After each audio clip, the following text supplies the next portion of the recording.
नमस्कार। आज हम 7वीं कक्षा की हिंदी की पाठ्य पुस्तक मल्हार के पाठ 7 वर्षा बहार कविता के प्रश्न उत्तरों का पार्ट 2 करेंगे। पिछली वीडियो में हमने पार्ट 1 किया था। अगर किसी बच्चे ने वह वीडियो नहीं देखी है तो आप प्ले लिस्ट में जाकर पहले उस वीडियो को देख लें। डियर स्टूडेंट्स, इस चैनल पर आपको सभी सब्जेक्ट्स के वीडियोस मिल जाएंगे। इसके लिए आप डिस्क्रिप्शन या प्ले लिस्ट चेक कर सकते हैं।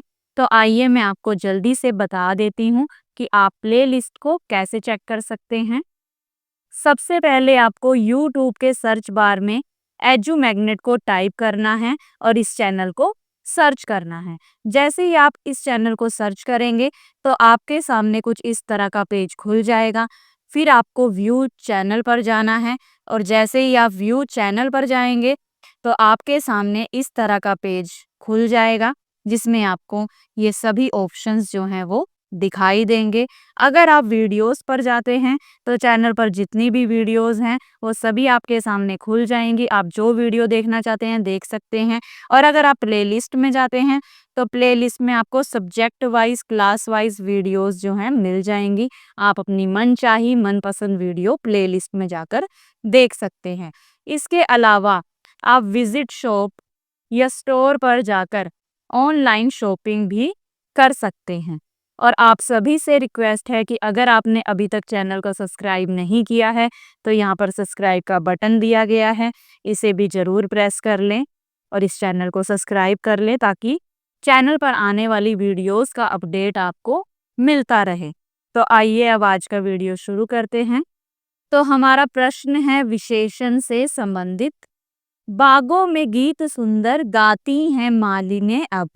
इस पंक्ति में सुंदर शब्द गीत की विशेषता बता रहा है, अर्थात यह विशेषण है कि जो ये सुंदर शब्द है वो किसकी विशेषता बता रहा है? गीत की। ठीक है, तो सुंदर क्या है?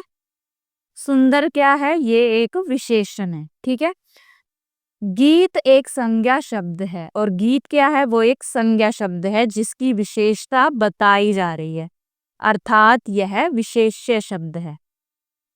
ठीक है, तो कहने का अर्थ है संज्ञा और सर्वनाम शब्द ही विशेष्य होते हैं जिनकी विशेषता बताई जाती है। ठीक है, जैसे काली गाय। ठीक है, तो गाय की विशेषता क्या है? कि वो काली है और गाय क्या है? एक संज्ञा शब्द है। ठीक है, चालाक लोमड़ी।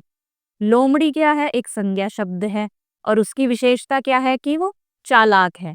तो लोमड़ी हो गया विशेष्य और चालाक हो गया विशेषण। संज्ञा और सर्वनाम शब्द की विशेषता बताने वाले शब्दों को हम विशेषण कहते हैं। ठीक है, अब हमें नीचे दी गई पंक्तियों में विशेषण और विशेष्य शब्दों की पहचान करके लिखनी है। ठीक है, पंक्तियां हमें यहाँ दी गई हैं, विशेषण यहाँ पर लिखना है और विशेष्य यहाँ पर। ठीक है, विशेषण जो विशेषता बता रहा है और विशेष्य जिसकी विशेषता बताई जा रही है। तो पहली पंक्ति देखिए, नभ में छटा अनूठी घनघोर छा रही है। तो यहाँ पर विशेषण क्या है? अनूठी, जो हमें उदाहरण ही दिया गया है। ठीक है, और वो किसकी विशेषता बता रहा है? छटा की। ठीक है, तो छटा क्या हुआ? विशेष्य। अब अगली पंक्ति, चलते हैं हंस कहीं पर बांधे कतार सुंदर। तो अब यहाँ पर सुंदर कतार, किस कतार कैसी है? सुंदर है। ठीक है, कि कतार कैसी है? सुंदर। तो सुंदर तो हो गया हमारा विशेषण और कतार होगी हमारा विशेष्य। ठीक है, फिर अगली पंक्ति देखिए, मेंढक लुभा रहे हैं गाकर सुगीत प्यारे। तो यहाँ पर सुगीत कैसे हैं? प्यारे। तो प्यारे तो हो गया हमारा विशेषण और सुगीत हो गया हमारा विशेष्य। ठीक है, ये हो गया विशेषण और ये हो गया विशेष्य और यहाँ पर प्यारे हो गया विशेषण और सुगीत हो गया विशेष्य। अब अगली पंक्ति देखिए, चलती हवा है ठंडी हिलती हैं डालियां सब। कि हवा कैसी है? ठंडी। तो ठंडी हो गया हमारा विशेषण और हवा कैसी होगी? हवा क्या हो गया हमारा विशेष्य। अब अगले प्रश्न में नीचे दिए गए विशेष्यों के लिए अपने मन से विशेषण सोचकर लिखिए। अब हमें विशेष्य दिए गए हैं, ठीक है, तो उनके लिए हमें विशेषण बताना है, ठीक है। तो वर्षा का विशेषण हम बनाएंगे भारी वर्षा या तेज वर्षा या जोरदार, जोरदार भी लिख सकते हैं आप, ठीक है। और पानी का गर्म पानी, ठंडा पानी, ठीक है, गुनगुना पानी, कुछ भी बना सकते हैं। गरम, गुनगुना या ठंडा लिख सकते हैं आप, ठीक है। बादल का, बादल के आप विशेषण बना सकते हैं घने बादल, काले बादल, ठीक है। डालियां, डालियों का मजबूत डालियां, कि डालियां कैसी हैं, मजबूत। या और क्या बना सकते हैं, हरी भरी डालियां, हरी भरी डालियां। गुलाब का बना सकते हैं आप सुंदर गुलाब और खुशबूदार गुलाब, ठीक है। अब अगला प्रश्न देखिए, ऋतु और शब्द। फिरते लखो पपीहे हैं ग्रीष्म ताप खोते। यहाँ ताप शब्द ग्रीष्म ऋतु से जुड़ा शब्द है। भारत में मुख्य रूप से 6 ऋतुएं क्रम से आती जाती हैं। लोग इन ऋतुओं में कुछ विशेष शब्दों का उपयोग करते हैं। नीचे दिए गए शब्दों को पढ़कर कौन सी ऋतु का स्मरण होता है, यानी याद आती है आपको, इन शब्दों को तालिका में उपयुक्त स्थान पर लिखिए। तो यहाँ पर जो ये शब्द दिए गए हैं इन्हें आपको एक एक करके पढ़ना है और इन्हें पढ़कर आपको जिस भी ऋतु की याद आती है उसी कॉलम में आपको इन शब्दों को लिखना है। जैसे पहला दिया गया है धूप, ठीक है। अब धूप कौन से मौसम में आती है, ज्यादातर किस मौसम में आपको धूप लगती है, ग्रीष्म ऋतु में, है ना। तो यहाँ पर लिख देंगे। लू भी ग्रीष्म ऋतु में चलती है। बयार, बयार का अर्थ होता है हवा या पवन, ठीक है, तो वो वसंत ऋतु में अच्छी लगती है, ठंडी ठंडी, है ना। फिर अगला देखिए हिमपात। हिमपात यानी कि बर्फ का गिरना, वो कौन से मौसम में होता है, जब ज्यादा ठंडी होती है, शिशिर ऋतु, सर्दी की ऋतु, है ना। तो हिमपात को आप यहाँ पर लिख देंगे। अब अगला देखिए वृष्टि। वृष्टि यानी बारिश। बारिश कौन से मौसम में होती है, मॉनसून में, है ना, मानसून में। तो जुलाई अगस्त का महीना होता है वर्षा ऋतु, ठीक है। तो यहाँ पर लिखेंगे आप वृष्टि। पाला, पाला कौन से मौसम में पड़ता है, तो पाला आप लिखेंगे। वैसे तो जो पाला है वो सर्दी की ऋतु में ही पड़ता है अधिकतर, लेकिन अब मौसम में काफी परिवर्तन आ गया है। पहले के मौसम के हिसाब से अब के मौसम में बहुत ही अंतर आ गया है, ठीक है। तो आप पाला लिख सकते हैं शिशिर ऋतु में।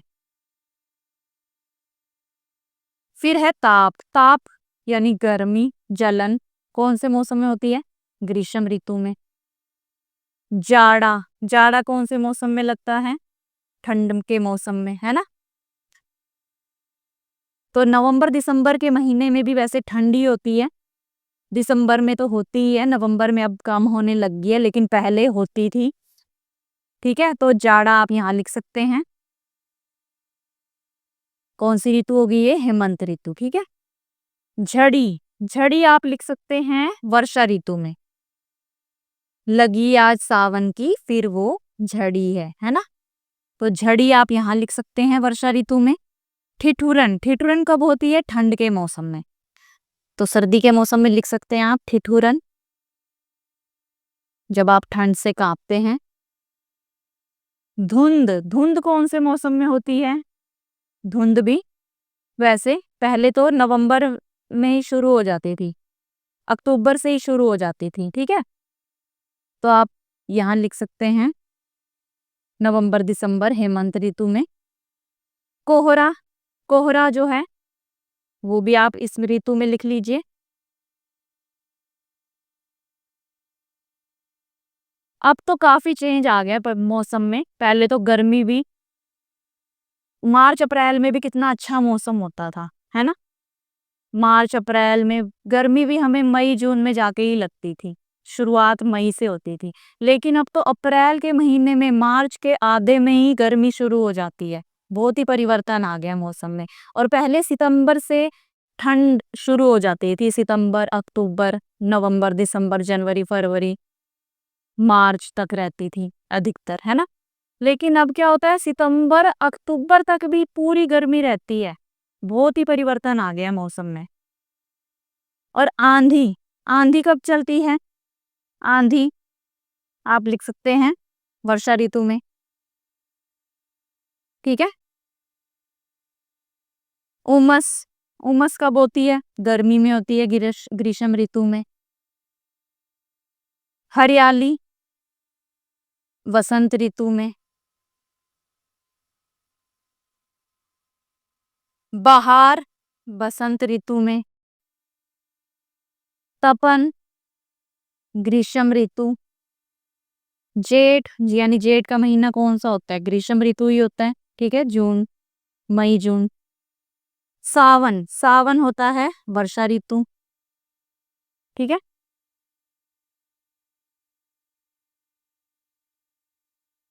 रिमझिम, रिमझिम भी वर्षा ऋतु, जब रिमझिम रिमझिम बारिश होती है। शीतलता, शीतलता कब होती है? बसंत ऋतु में। ठीक है। ओस, ओस कब पड़ती है? ओस जो है, अगर आप देखेंगे तो सितंबर के जो मौसम में, सितंबर अक्टूबर का जो मौसम होता है, उसमें रात के समय ओस पड़नी शुरू हो जाती है।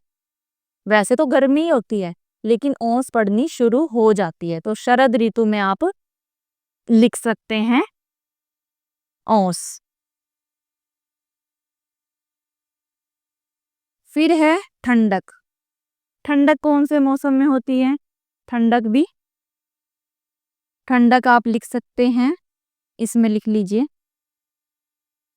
नवंबर दिसंबर में ठंडक होती है। मतलब सही होता है मौसम, ना ज्यादा गर्मी होती है, ना ज्यादा सर्दी होती है।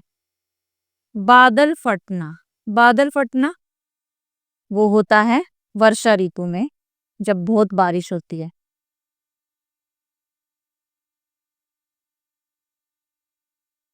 और कड़ाके की ठंड, कड़ाके की ठंड तो तभी होती है जब सर्दी की ऋतु होती है, जनवरी में, जनवरी फरवरी, है ना।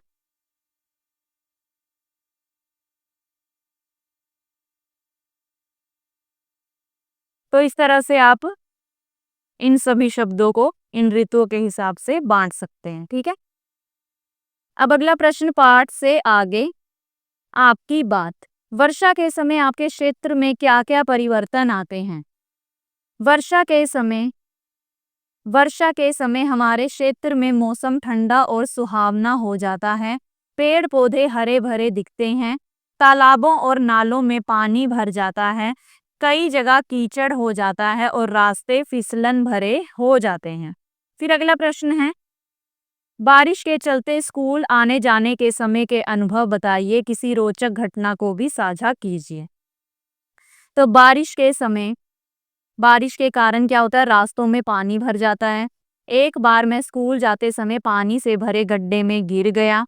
मेरे जूते भीग गए और किताबें गीली हो गई, लेकिन दोस्तों की मदद से मैं स्कूल पहुंच पाया। फिर अगला प्रश्न है, वर्षा ऋतु में आपको क्या-क्या करना अच्छा लगता है और क्या-क्या नहीं कर पाते? तो उत्तर है, वर्षा ऋतु में मुझे बारिश में भीगना, गर्मा-गर्म पकोड़े खाना, छतरी लेकर घूमना और नाव बनाकर चलाना अच्छा लगता है। और आप क्या नहीं कर पाते? वर्षा ऋतु में मैं बाहर खेलने नहीं जा पाता, कपड़े जल्दी नहीं सुखा पाता और कहीं यात्रा पर भी नहीं जा सकता। फिर अगला प्रश्न, बारिश के मौसम में आपके आस पड़ोस के पशु पक्षी अपनी सुरक्षा कैसे करते हैं? उन्हें कौन कौन सी समस्याएं होती हैं? तो उत्तर है, बारिश के मौसम में पशु पक्षी अपनी सुरक्षा के लिए पेड़ों, छतों, गुफाओं या झाड़ियों में छिप जाते हैं। पक्षी घोंसलों में दुबक जाते हैं, जबकि जानवर सूखे स्थानों की तलाश करते हैं। उन्हें भीगने, खाने की कमी और ठंड से परेशानी होती है। फिर अगला प्रश्न है, अपने समूह के साथ मिलकर वर्षा ऋतु पर आधारित एक कविता की रचना कीजिए। उसमें अपने घर और आस पड़ोस से जुड़ी हुई बातें सम्मिलित कीजिए। तो आपको कविता बनानी है किस पर आधारित? वर्षा ऋतु पर आधारित। बरस रहा है पानी, छम छम बूंदों की बौछार, घर की छत टपक रही, बच्चों का लगा शोरगुल अपार, सड़कें बनी झील सी, नाव चलाते हैं हम, माँ ने गरम पकोड़े दिए, मजे से खाएंगे अब हम। अब अगला प्रश्न है साक्षात्कार, यानी कि इंटरव्यू लेना किसी का। ठीक है, गाते हैं गीत कैसे, लेते किसान मनहर। मान लीजिए कि आप अपने विद्यालय की पत्रिका के पत्रकार हैं। ठीक है, आप एक किसान का साक्षात्कार कर रहे हैं जो वर्षा के आने पर आप अपने खेतों में गीत गा रहे हैं। ठीक है, किसान का इंटरव्यू कर रहे हैं आप। तो अपने समूह के साथ मिलकर उस किसान के साक्षात्कार के लिए कुछ प्रश्न लिखिए। तो प्रश्न क्या हो सकते हैं कि आपका नाम क्या है, आप क्या काम करते हैं, आप काम करते समय गीत क्यों गाते हैं, आदि। ठीक है, फिर आपको क्या करना है, अपने समूह के साथ मिलकर इस साक्षात्कार को अभिनय द्वारा प्रस्तुत करना है। ठीक है, एक्टिंग करनी है, पूरा एक्ट करके दिखाना है आपको। आपके समूह का कोई सदस्य किसान की भूमिका निभा सकता है। ठीक है, कि आपके समूह का आपका कोई भी दोस्त जो है वो किसान बन जाएगा और अन्य सदस्य पत्रकारों की भूमिका निभा सकते हैं, और जो बाकी के सदस्य हैं आपके ग्रुप के वो पत्रकार बन जाएंगे। ठीक है, इंटरव्यू ले रहे हैं जो किसान का। ठीक है, और वो एक एक करके प्रश्न पूछेंगे।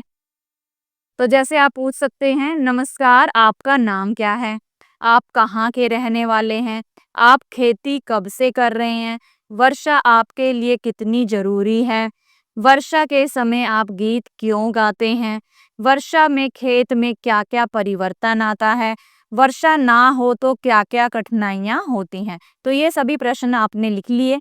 तो यही प्रश्न आपको अगले प्रश्न के उत्तर में पूछने हैं। ठीक है, मतलब एक्ट करना है, आपको एक्टिंग करनी है। अब अगला प्रश्न देखिए, वर्षा के दृश्य। वर्षा के उन दृश्यों की सूची बनाइए जिनका उल्लेख इस कविता में नहीं किया गया है, जैसे आकाश में इंद्रधनुष। तो हमें उन दृश्यों की अब सूची बनानी है जिसके बारे में इस कविता में नहीं कहा गया है, नहीं बताया गया है। ठीक है, जैसे बारिश में भीगते बच्चे, उसके बारे में नहीं बताया गया है। बारिश में जाम लगना, बारिश में गर्मा गर्म पकोड़े, बिजली के खंभों से गिरती चिंगारी, आदि। अब अगला प्रश्न देखिए, वर्षा के समय आकाश में बिजली पहले दिखाई देती है या बिजली कड़कने की ध्वनि पहले सुनाई देती है, या दोनों साथ साथ दिखाई सुनाई देती हैं? क्यों, पता कीजिए। कि हमें बताना है जब वर्षा होती है तो उस समय जो आकाश में बिजली है वो पहले दिखाई देती है, या ना बिजली चमकती है, या बिजली के कड़कने की आवाज पहले आती है, या दोनों साथ साथ आती हैं। तो ये बताना है हमें। तो इस प्रश्न के उत्तर में आप लिखेंगे, बिजली की चमक पहले दिखाई देती है क्योंकि प्रकाश की गति ध्वनि से अधिक होती है, यानी कि बिजली पहले चमकती है फिर बिजली के कड़कने की ध्वनि सुनाई देती है। अगला प्रश्न, आपने वर्षा से पहले और वर्षा के बाद किसी पेड़ या पौधे को ध्यान से अवश्य देखा होगा। आपको कौन कौन से अंतर दिखाई दिए? तो पेड़ पौधों में वर्षा से पहले और बाद में क्या अंतर आता है, वही हमें इस प्रश्न के उत्तर में लिखना है। तो वर्षा से पहले पेड़ पौधों में धूल जमी होती है, पत्ते मुरझाए लगते हैं, और वर्षा के बाद क्या होता है, पत्ते चमकते हैं, पौधे ताजगी से भर जाते हैं। अगला प्रश्न देखिए, चलते हैं हंस कहीं पर बांधे कतार सुंदर। कविता में हंसों के कतार में अर्थात पंक्तिबद्ध रूप से चलने का वर्णन किया गया है, यानी कि लाइन में, पंक्ति में, कतार में चल रहे हैं। आपने किन किन को और कब कब पंक्तिबद्ध चलते हुए देखा है?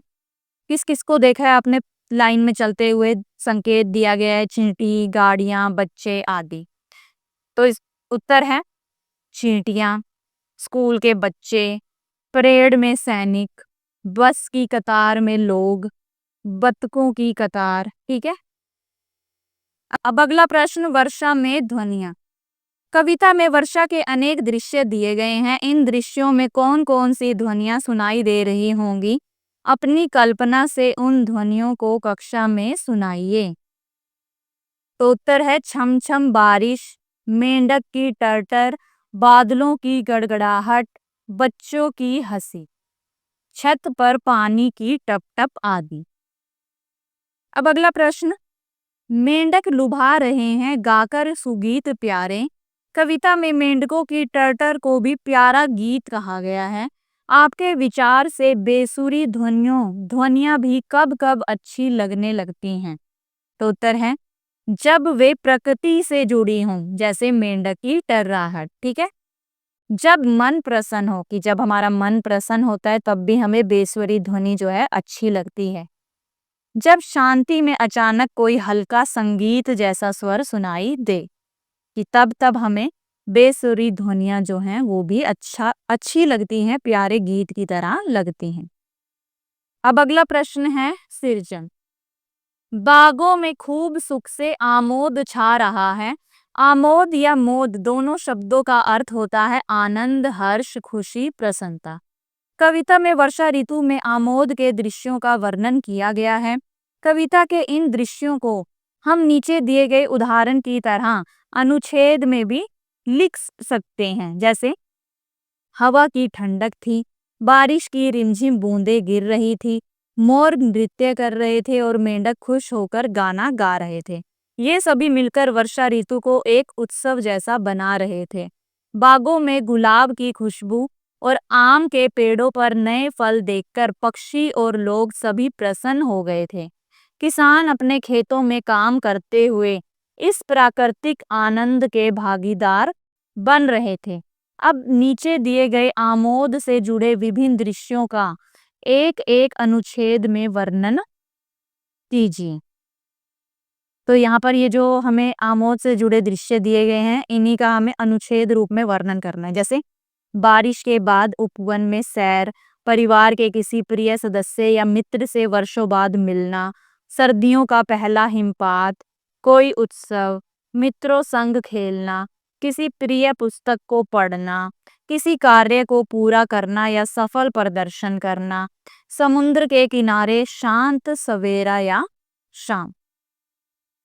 तो बारिश के बाद उपवन में सैर के ऊपर आप अनुच्छेद इस तरह से लिख सकते हैं कि बारिश के बाद उपवन में सैर करना बहुत सुखद अनुभव होता है। भीगी हुई घास, ताजगी से भरी हवा और पेड़ों से टपकती बूंदें मन को शांति देती हैं। फूलों की खुशबू और गीली मिट्टी की सौंधी महक आनंद बढ़ा देती है। फिर दूसरे में आप परिवार के किसी सदस्य या मित्र से जब वर्षों बाद मिलते हैं। जब मैं कई वर्षों बाद अपनी दादी से मिला तो खुशी से मेरी आंखों में आंसू आ गए। उन्होंने मुझे गले लगाया और खूब सारी बातें की। वह पल मेरे जीवन का सबसे भावुक क्षण था। अब अगला है सर्दियों का पहला हिमपात। सर्दियों का पहला हिमपात एक अद्भुत अद्भुत अनुभव होता है। जब बर्फ की सफेद चादर धरती पर गिरती है तो हर चीज जादुई लगने लगती है। पेड़ पौधे, घर और सड़कें सब बर्फ से ढक जाते हैं। बच्चे बर्फ में खेलते हैं और स्नोमैन बनाते हैं। ठंडी हवा में भी एक खास ताजगी होती है। यह दृश्य मन को शांति और आनंद से भर देता है। फिर अगला टॉपिक है कोई उत्सव। दिवाली मेरा प्रिय उत्सव है। इस दिन घर सजाए जाते हैं, दीप जलते हैं और मिठाइयाँ बांटी जाती हैं। सभी लोग खुश होते हैं और आतिशबाजी करते हैं। अपनों के साथ हंसी खुशी का माहौल हमारे मन को खुशी से भर देता है। फिर अगला टॉपिक है मित्रों संग खेलना। दोस्तों संग खेलते हुए समय कैसे बीतता है पता ही नहीं चलता। हंसी, मस्ती और दौड़ भाग में भरपूर आनंद आता है।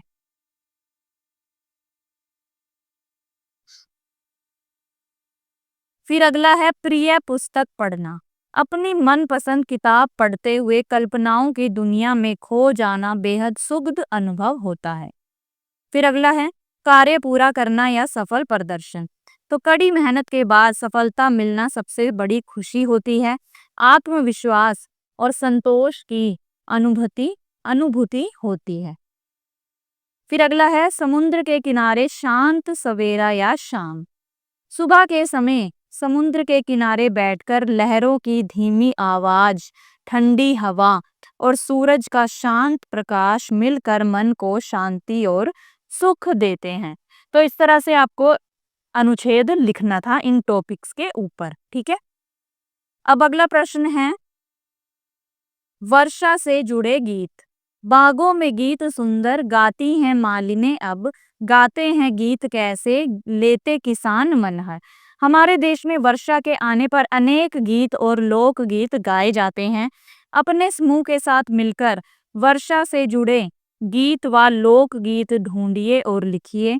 इस कार्य के लिए आप अपने परिजनों, शिक्षकों, इंटरनेट और पुस्तकालय की भी सहायता ले सकते हैं और सभी समूहों द्वारा एकत्रित गीतों को संकलित करके वर्षा गीतों की एक पुस्तिका भी तैयार कीजिए। ठीक है, तो आपको वर्षा से जुड़े गीत व लोक गीत ढूंढने हैं और उन्हें लिखना है। तो उदाहरण यहाँ पर दिया गया है लोकगीत का। आई री सावन की बहार, झूले पड़े हर डाल, सावन का महीना पवन करे शोर, घनन घनन घटा घिर आई, बिजली चमके चमचम, बरसे बदरिया सावन की। तो यहाँ पर उदाहरण आपको लोकगीत के दे दिए गए हैं। तो आप इनके अलावा भी और लोकगीत या गीत जो हैं ढूंढकर लिख सकते हैं और उस पर उसकी एक पुस्तिका बना सकते हैं। अब अगला प्रश्न है आज की पहेली। आपने वर्षा से जुड़ी एक कविता पढ़ी है। अब भारत की विभिन्न ऋतुओं से जुड़ी कुछ पहेलियां पढ़िए और इन्हें बूझिए। तो पहली पहेली देखते हैं। जाने कैसा मौसम आया, सूरज ने सबको झुलसाया, आम पके तो रस ढलके, समय कौन सा ये झलके। तो कौन सा मौसम है जब सूरज जो है बहुत ही तेज लगता है और हमें झुलसा देता है और आम भी पक जाते हैं। तो वो है ग्रीष्म ऋतु यानी गर्मी का मौसम। ठीक है, फिर अगला देखिए। पानी बरसे बादल गरजे, धरती का हर कोना हरसे, नदियां नाले भरे हर ओर, बूझो किसका है ये जोर। तो ये कौन सी ऋतु है? वर्षा ऋतु। जब पानी होता है, वर्षा होती है, हर जगह पानी ही पानी भर जाता है। ठीक है, वर्षा ऋतु। फिर अगला देखिए, अगली पहेली। हवा में ठंडक बढ़ती जाए, धूप सुहानी सबको भाए, नई फसल खेतों में लाए, बूझो कौन सा मौसम आए। कि हवा में ठंडक बढ़ जाती है, धूप सुहानी सबको अच्छी लगती है, नई फसल खेतों में आए। तो ये है शरद ऋतु। ठीक है, फिर अगली पहेली। फूल खिले हर पक्षी गाए, चारों ओर हरियाली छाए, बागों में खुशबू छा जाए, बूझो ऋतु ये क्या कहलाए। तो ये है वसंत ऋतु। जब चारों ओर हरियाली हरियाली होती है, बागों में खुशबू होती है, हर पक्षी गाता है। ठीक है, अब अगला देखिए, अगली पहेली। बर्फ गिरे सर्दी बढ़ जाए, ऊनी कपड़े सबको भाए, धुंध की चादर लाए रात, बूझो किस ऋतु की बात। तो ये है शीत ऋतु। शीत ऋतु यानी सर्दी की ऋतु। ठीक है, जब बर्फ पड़ती है, ठंड लगती है, ऊनी कपड़े पहनने का मन करता है, धुंध चारों ओर धुंधी धुंध हो जाती है। अगली पहेली। पत्ता पत्ता गिरता जाए, सूनी डाली बहुत सताए, पेड़ करे खुद को तैयार, कौन सी ऋतु का है ये सार। तो ये है पतझड़ की ऋतु। पतझड़, जब पत्ते पेड़ में से झड़ जाते हैं। ठीक है, तो आशा करती हूँ आपको इस पाठ के सभी प्रश्न अच्छे से समझ में आए होंगे। अगर आपको किसी भी प्रश्न को लेकर कोई भी डाउट है तो आप कमेंट करके जरूर बताइएगा। आपके कमेंट का जवाब जरूर दिया जाएगा। तो मिलते हैं अगली वीडियो में। तब तक के लिए नमस्कार।